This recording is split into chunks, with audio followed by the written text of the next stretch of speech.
4번 상법상 상호계산에 관한 설명으로 틀린 거 찾는 거네요.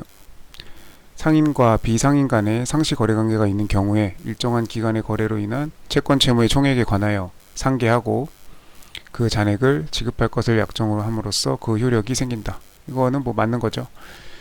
일단 여기서는 뭐 언급할 게 일단은 가장 중요한 거는 이 상시 거래 관계라는 거예요. 상시.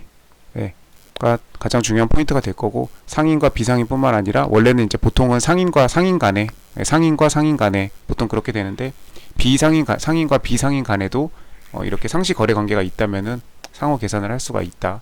상인끼리만 거래 관계에서 상호 계산을 할 수 있는 건 아니다. 비상인도 들어갈 수 있다. 한쪽만 상인인 경우에도 상법의 적용을 받듯이 상인과 비상인 간에도 상호 계산이 가능하다. 여기서 포인트는 오히려 상인이냐 비상인이냐가 중요한 게 아니라 상시 거래 관계가 있느냐, 그런 겁니다.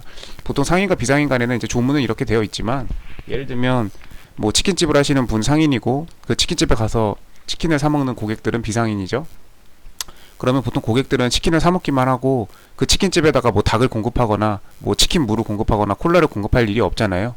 고객들은 뭐 가서 치킨을 사 먹기만 하고 뭐 소스 추가나 뭐 골뱅이나 다른 것도 팔면 뭐 그런 거 사 먹을 수 있는 것이고, 그러니까 이 고객들은 이용만 할 뿐이지, 그러니까 대금을 내고 현금을 결제하고 카드 계산을 하고 먹기만 할 뿐이지 뭐 이렇게 상호 계산할 게 없죠. 그래서 뭐 외상은 할 수 있어도 상호 계산은 할 일이 없습니다. 그렇지만 조문상에는 이렇게 상인과 비상인 간에도 가능하다. 조문을 보면 상인과 비상인 간에 가능하도록 나와 있죠. 포인트는 이게 아니라 상시 거래 관계가 있는지.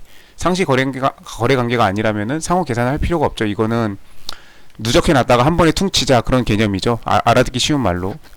아무튼 조문 내용 그대로이고 맞는 내용입니다. 당사자가 상계할 기간을 정하지 아니한 때는 6월로 한다. 이런 거는 이제 뭐 1년, 뭐 3개월, 뭐 얼마든지 9월 이런 걸로는 안 바꾸죠. 보통 1년 뭐 이런 식으로 이제 바꾸는데 6월 맞습니다. 뭐 조문 내용 그대로고요. 74조 그대로고, 기타 상업증권으로 인한 채권 채무를 상호 계산에 개입한 경우에 변제하지 아니한 때에는 어음이 부도가 났다는 얘기입니다. 당사자는 그 채무 항목을 상호 계산에서 제거할 수 있다. 제거하여야 한다는 아니고 할 수 있다. 뭐 이것도 조문 그대로 내용이네요. 이제 어음을 원래 돈을 받아야 되는데 어음을 대신 받았어요. 종이 쪼가리를 받은 거죠. 그러니까 신용을 대신 받은 거예요. 그러면 이제 어음이라는 거는 만기일이 있으니까 만기일이 되면은 그 어음의 대금의 결제를 청구해야겠죠. 청구를 했는데 그 만기일 날 이 어음에 해당하는 금액을 진짜 그때는 이제 어음이 아닌 이제 실제 그 현찰을 이제 보내줘야 되는데, 계좌이체를 하든지 뭐 현금을 갖다 주든지 결제를 해야 되는데 그 어음의 만기일날 결제를 하지 못하게 되면, 변제하지 아니한 때에는 만기일이 됐음에도 불구하고 어음을 결제하지 않으면 부도가 난 거죠. 그러면은 그 채무 항목을 상호 계산해서 빼야겠죠. 그러면 이제 부도가 난 순간 이 어음 쪼가리는 말 그대로 이제 그냥 종이 쪼가리에 불과한 휴지 조각이 되었으니까, 실제 그 해당하는 돈을 받아야 의미가 있는 것인데, 만기일에 어음이 부도가 났으니 이때는 그러면 다시 상호 계산해서 빼야겠죠. 빼고 그 돈을 이제 따로 받든지 해야 되니까 당연한 얘기를 써 놓은 겁니다. 조문 내용 그대로고, 1번, 2번, 3번 조문 다 그대로, 토시 하나 안 틀리고 그대로 갖다 해 놓은 겁니다. 뭐 이거를 1, 2, 3번 중에 하나를 틀렸다고 하면 안 되겠죠. 4번 당사자가 채권 채무의 각 항목을 기재한 계산서를 승인한 후에는 타고나 탈루가 있는 때에도 그 항목에 대해 의의를 할 수 없다. 일단 승인한 후에는 의의를 할 수 없다. 금반원의 원칙이죠. 네가 승인해 놓고 나중에 가서 문제를 제기하면 안 되겠다. 신중하게 해라. 이거 내용 자체는 맞는데 여기가 조건이 들어갔네요. 차고나 탈루가 있는 때에는 그 항목에 대해 의의를 할 수가 있습니다. 원래는 승인한 후에는 의의를 할 수 없는 게 맞는데, 차고나 탈루의 경우에는 의의를 할 수 있다. 이거는 예외적인 상황이기 때문에, 이건 틀린 지문이다. 답이 4번이네요. 틀린 거 찾는 거니까.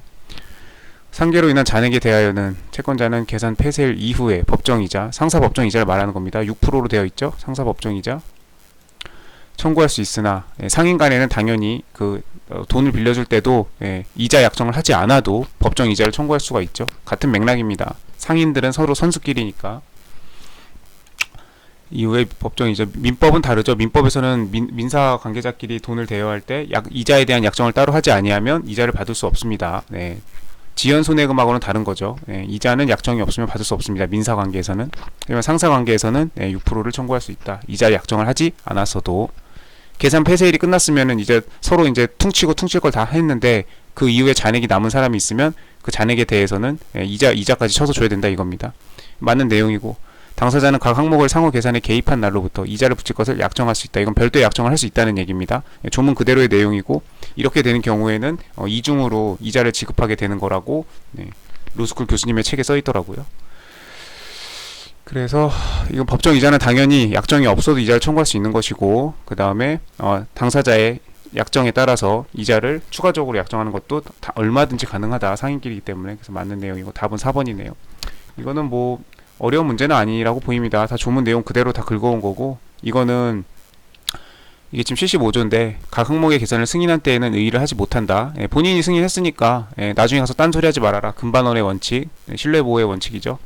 근데 착오나 탄로가 있는 때는 그러하지 아니하다. 이의를 할 수 있다는 뜻이죠. 이런 경우에 착오나 탄로의 경우에는 이런 거는 조문을 읽을 때 딱 염두에서 딱 문제 내기 딱 좋죠. 네. 그래서 이거를 아니나 다를까 착오나 탄로가 있는 때에도 이의를 할 수 없다라는 것처럼 이게 그러나 이 반전 내용을 반영하지 않고 해서 틀린 지문으로 냈습니다.